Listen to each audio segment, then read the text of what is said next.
Good morning, everyone. Today we'll start next chapter of physics, that is force and laws of motion. So let us start with the definition of force. As you have studied in earlier class, that is class 8th, that what is a force? Force is a push or pull that changes or tends to change the state of the body. Means in force, we are pushing an object or pulling an object to change its state. For example, we have this remote.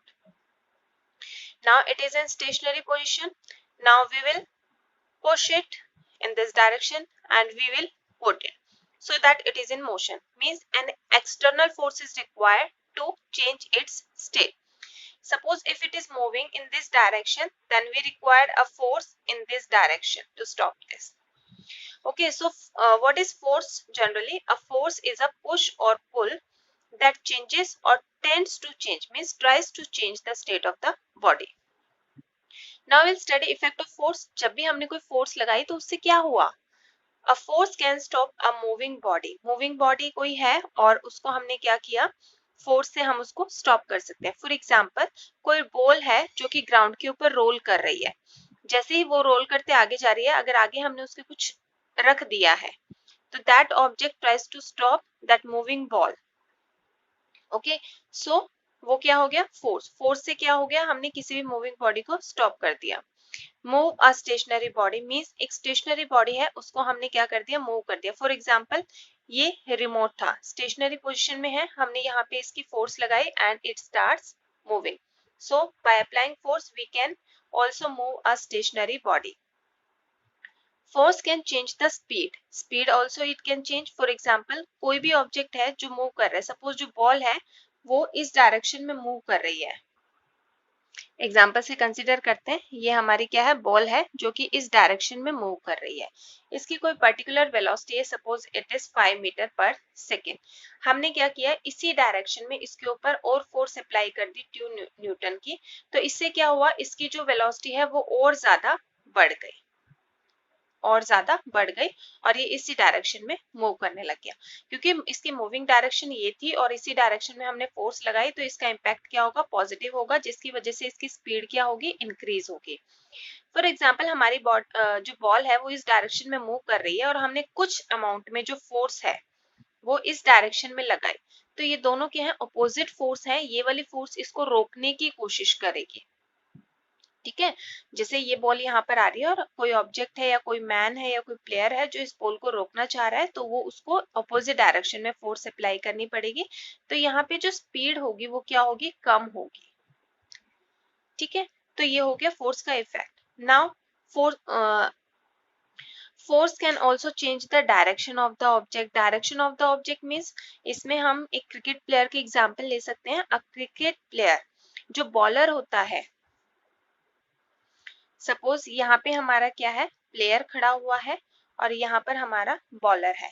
Bowler ने जो ball है वो इस direction में player को दी, और जब player ने बैटिंग की तो वो जो बॉल की डायरेक्शन है वो कुछ भी हो सकती है. ये भी हो सकती है, इस डायरेक्शन में भी वो बॉल को दे सकते हैं, इस डायरेक्शन में भी दे सकता है और इस डायरेक्शन में भी दे सकता है. ठीक है, so in this case what we can understand from here कि जो बॉल की डायरेक्शन आई थी, प्लेयर ने बॉल को हिट किया और उसकी डायरेक्शन को चेंज किया. फोर्स लगाया बॉल पर, उसको हिट किया और उसकी डायरेक्शन को चेंज किया. So force can change the direction. Now force can change the shape and size of the body. So इसमें हम एग्जांपल लेंगे बलून का. कोई आपके पास इन्फ्लेटेड बलून है, फूला हुआ बलून है. अगर आप उस बलून को प्रेस करते हैं तो उसकी शेप चेंज हो जाती है. अगर आपके पास कोई ऐसा बलून है जो कि इन्फ्लेटेड नहीं है, अगर आप उसमें एयर फिल कर रहे हैं तो एयर क्या कर रही है? फोर्स लगा रही है और उसके साइज को इंक्रीज कर रही है, बलून के साइज को इंक्रीज कर रही है.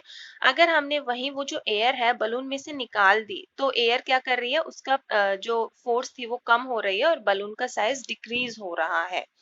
So these are the effect of force. Force क्या कर सकती है? मूविंग बॉडी को स्टॉप कर सकती है, स्टॉप बॉडी को मूव कर सकती है, स्पीड को चेंज कर सकती है, इंक्रीज करेगी सेम डायरेक्शन में, डिक्रीज करेगी अपोजिट डायरेक्शन में, डायरेक्शन को चेंज कर सकती है. क्रिकेट प्लेयर ने क्या किया? फोर्स लगाई बॉल के ऊपर और उसके डायरेक्शन को चेंज किया. Shape and size of body. Also change हो सकता है, ठीक है। Now we have two types of force, balanced force and unbalanced force. As the name suggest, balance का मीन्स जो बैलेंस होती है, अनबैलेंस जिसमें कोई बैलेंस नहीं होता। बैलेंस का मीन्स क्या होता है कि अगर हमारा कोई ऑब्जेक्ट है, सपोज ये हमारा कोई बॉक्स है, ठीक है, जो फोर्स होती है, फोर्स की यूनिट आप लोगों ने 8th क्लास में भी पढ़ी होगी, न्यूटन होती है। अगर आप दे रहे हैं F is equal to 5 newton, इसका मीन्स क्या है कि 5 उसकी स्ट्रेंथ है, मैग्नीट्यूड है, और न्यूटन उसकी यूनिट है। 5 क्या है, मैग्नीट्यूड। जो भी न्यूमेरिकल वैल्यू होती है आपकी किसी भी क्वांटिटी में, वो आपके मैग्नीट्यूड को शो करती है और n यूनिट को शो करती है, जो कि हमने पहले भी मोशन चैप्टर में भी पढ़ा है, ठीक है। तो ये हमारे पास क्या है, कोई बॉक्स है या कोई ऑब्जेक्ट है। इस बॉक्स पे यहाँ से कोई एक पर्सन फोर्स लगा रहा है, सपोज उसने 5 न्यूटन की फोर्स लगाई, और यहाँ से भी अपोजिट डायरेक्शन में कोई पर्सन फोर्स लगा रहा है, वो भी 5 न्यूटन की लगा रहा है, ठीक है। इसमें से जो राइट वर्ड होता है उसको हम पॉजिटिव लेते हैं, और जो लेफ्ट वर्ड होता है उसको हम नेगेटिव लेते हैं, ठीक है। तो ये हमारे पास +5 न्यूटन हो गई, ये -5। टोटल फोर्स कितनी होगी, टोटल फोर्स के लिए टोटल हमेशा सम होता है। टोटल फोर्स कितनी होगी, +5 Newton -5 Newton, so it will comes out 0। Means net force, total force जो इसके ऊपर लगी है वो कितनी है, 0 है, ठीक है। तो हम ये कहेंगे बैलेंस है, कि जितनी इधर से लग रही है उतनी ही उधर से लग रही है, और जो नेट इफेक्ट है वो 0 है। तो ये जो बॉक्स है ये कहीं पर भी मूव नहीं करेगा। Now come towards unbalanced force.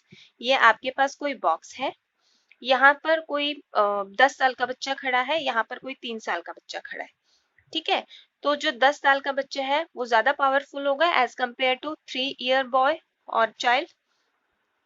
जो 10 ईयर का चाइल्ड है उसने यहाँ पर 10 न्यूटन फोर्स लगाई, और जो 3 ईयर का चाइल्ड है वो कम फोर्स लगा पाएगा, उसने 3 न्यूटन लगाई सपोज, ठीक है। तो ये राइट की तरफ है, this will +10 newton and this is -3 newton. So total force यहाँ से जो निकल कर आई, this is +7 newton. Plus means rightward. तो ये जो बॉक्स है ये किस तरफ मूव करेगा, इस तरफ, ठीक है। और इसका फोर्स का मैग्नीट्यूड कितना होगा, 7, इसकी स्ट्रेंथ होगी 7 न्यूटन, ठीक है। तो ये हमारी अनबैलेंस्ड फोर्स है। मींस अगर हमें किसी ऑब्जेक्ट की के ऊपर हम बैलेंस्ड फोर्स लगा रहे हैं तो उस ऑब्जेक्ट की पोजीशन चेंज नहीं होगी, लेकिन अगर हम अनबैलेंस्ड फोर्स लगा रहे हैं तो उस ऑब्जेक्ट की पोजीशन चेंज हो जाएगी, और वो किस डायरेक्शन में मूव करेगा, जिस डायरेक्शन में फोर्स की स्ट्रेंथ ज्यादा होगी। जैसे इस डायरेक्शन में फोर्स की स्ट्रेंथ ज्यादा थी। ये जो फोर्स होती है हमारी, ये जो 7 न्यूटन निकल कर आई थी, इसको हम रिजल्टेंट फोर्स भी बोलते हैं। Resultant force, resultant force means result से समझ में आ रहा है कि हमारा जो रिजल्ट हमें मिला वो क्या था। तो रिजल्ट हमारा टोटल, ये जो दो फोर्सेस लग रही थी इन टोटल का रिजल्ट हमारा 7 न्यूटन था, which is known as net force या रिजल्टेंट फोर्स। तो बैलेंस्ड फोर्सेस के केस में जो नेट फोर्स या रिजल्टेंट फोर्स थी वो हमारी 0 थी, और अनबैलेंस्ड के केस में जो नेट फोर्स या रिजल्टेंट फोर्स थी वो हमारी 7 न्यूटन थी। तो यहाँ से हम देख सकते हैं बैलेंस्ड फोर्स, अगर if the resultant of all the forces acting on a body is 0, means एक बॉडी पे जितने भी फोर्सेस एक्टिंग कर रही हैं, हमने अभी एग्जांपल लिया था 2 फोर्सेस का, जितने भी फोर्सेस एक्टिंग कर रही हैं अगर उनका रिजल्टेंट टोटल हमारा 0 आ रहा है तो हम कहते हैं फोर्सेस हैं balanced forces. Means balanced forces net force कितना होगा, 0। नेट फोर्स 0 मीन्स वहां पर कोई चेंज नहीं होगा। It means if a body is at rest तो वो रेस्ट में ही रहेगी, if the body is in motion तो वो भी मोशन में ही रहेगी, उसकी सेम स्पीड होगी, सेम डायरेक्शन होगी, कुछ भी चेंज नहीं होगा, ठीक है। लेकिन बैलेंस्ड फोर्स क्या कर सकती है, can change shape and size of a body. इसका मीन क्या है, देखिए कोई भी आपके पास बलून है सपोज, ठीक है, तो उस बलून को जब आप इस डायरेक्शन में, वेट, ये आपके पास बलून है, इस डायरेक्शन में आपने 2 न्यूटन की फोर्स लगाई, और इस डायरेक्शन में भी आपने 2 न्यूटन की फोर्स लगाई। तो इस बलून का जो शेप होगी वो अप्रोक्सी ऐसी हो जाएगी, ठीक है। आपने इसको प्रेस कर दिया, बैलेंस्ड फोर्स लग रही है लेकिन उसकी शेप क्या हो गई, चेंज हो गई, और उसका साइज भी कैसा हो गया, चेंज हो गया, ठीक है।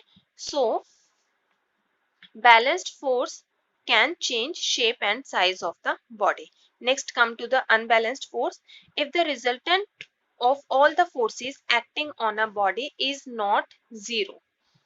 ठीक है, हमने अभी अभी देखा था कि अनबैलेंस्ड फोर्स में क्या था, अनबैलेंस्ड फोर्स में जो रिजल्टेंट फोर्स था वो जीरो नहीं था. If the resultant of all the forces acting on a body is not zero, the forces are called unbalanced forces. तो बैलेंस्ड फोर्सेस में जैसे हमने ये फ्लो चार्ट देखा था, ऐसे ही अनबैलेंस्ड फोर्सेस का फ्लो चार्ट क्या कहता है, अनबैलेंस्ड फोर्स का फ्लो चार्ट कहता है कि नेट फोर्स जो है वो आपकी जीरो नहीं है.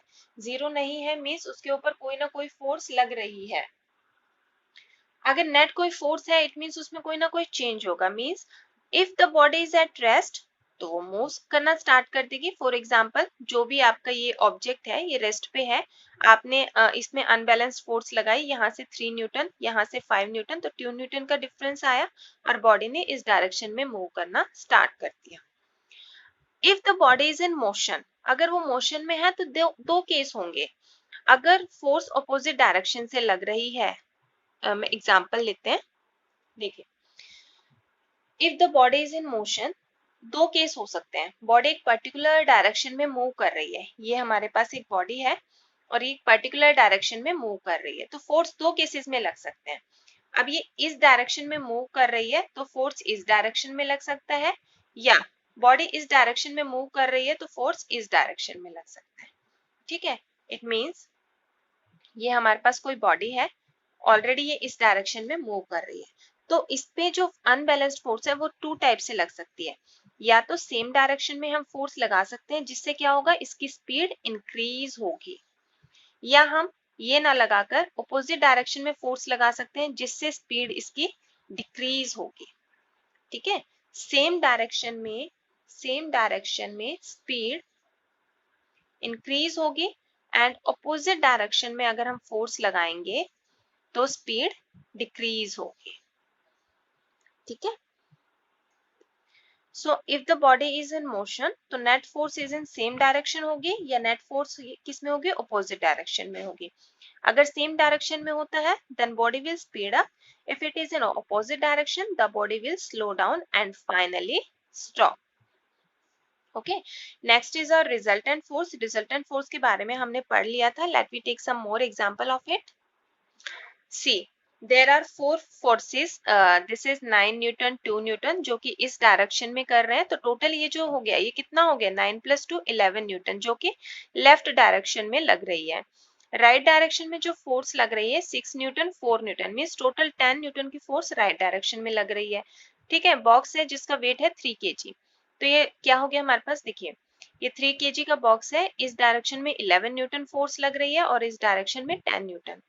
टोटल हमारे पास क्या हो जाएगा, ऑपोजिट डायरेक्शन में है तो ऑब्वियसली इन दोनों का क्या होगा, सब्ट्रैक्शन होगा. सब्ट्रैक्शन में क्या करेंगे, इस टाइम पे हम इनके साइन नहीं देख रहे हैं, सब्ट्रैक्शन में हम इन दोनों के मैग्नीट्यूड देख रहे हैं. तो 11 - 10 हमारे पास टोटल रिजल्टेंट फोर्स आ गई 1 न्यूटन. 1 न्यूटन. अब ज्यादा फोर्स किस साइड है, लेफ्ट की साइड है 11 न्यूटन, तो हमारा क्या हो जाएगा 1 न्यूटन जो है वो लेफ्ट में, मीन्स जो हमारा बॉक्स है वो लेफ्ट में मूव करना शुरू कर देगा. So this is the resultant force. Now we will study rest of the topics in our next module. So revise it carefully and try to understand all the concepts very well. Thank you.